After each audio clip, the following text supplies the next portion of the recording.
हमारे channel news Hindi 958 में आपका स्वागत है।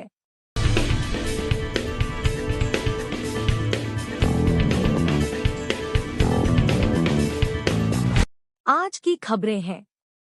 नई दिल्ली, घटनाओं के एक महत्वपूर्ण मोड़ में कतर की अपील अदालत ने गुरुवार को अपनी चौथी और अंतिम सुनवाई में 8 भारतीयों और पूर्व नौसेना कर्मियों की मौत की सजा को कम कर दिया, जिन्हें पहले कतर की प्रथम दृष्टांत अदालत ने जासूसी के आरोप में 26 अक्टूबर को मौत की सजा सुनाई थी।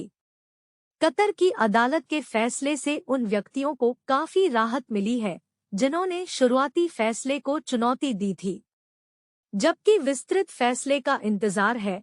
नई दिल्ली ने पुष्टि की कि नई शर्तों को निर्दिष्ट किए बिना सजा को कम कर दिया गया है।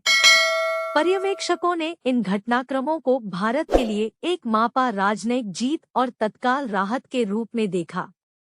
हालांकि कानूनी लड़ाई समाप्त नहीं हुई है, क्योंकि 8 व्यक्तियों को बरी नहीं किया गया है।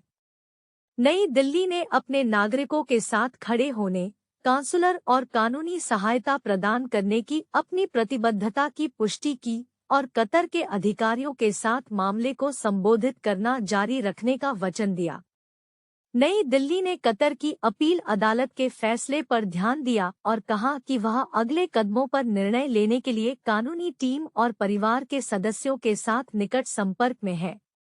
सुनवाई के दौरान कतर में भारतीय राजदूत अन्य अधिकारियों के साथ अपील न्यायालय में मौजूद थे।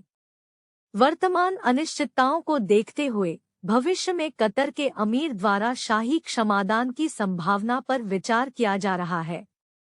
एक अन्य विकल्प यह है कि भारत और कतर के बीच एक संधि के तहत कम अवधि की जेल की सजा काटने के लिए 8 भारतीयों को भारत स्थानांतरित किया जा सकता है, जिससे सजा पाए व्यक्तियों को उनके परिवारों के करीब रहने के लिए स्थानांतरित किया जा सके।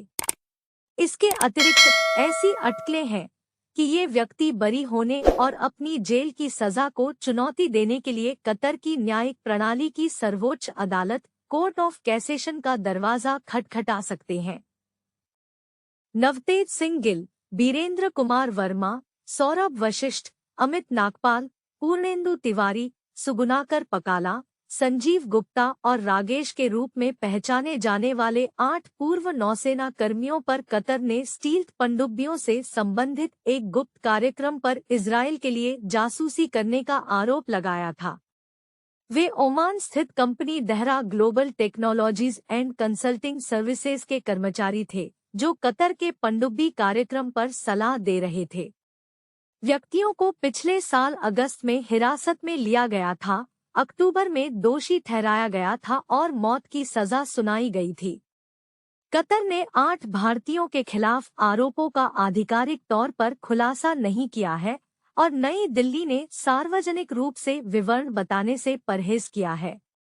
प्रारंभिक मृत्युदंड के फैसले के खिलाफ व्यक्तियों द्वारा दायर कानूनी अपील को स्वीकार करने के बाद कतरी अपील न्यायालय की सुनवाई 23 नवंबर 1930 नवंबर और 7 दिसंबर को पिछले सत्रों के बाद हुई।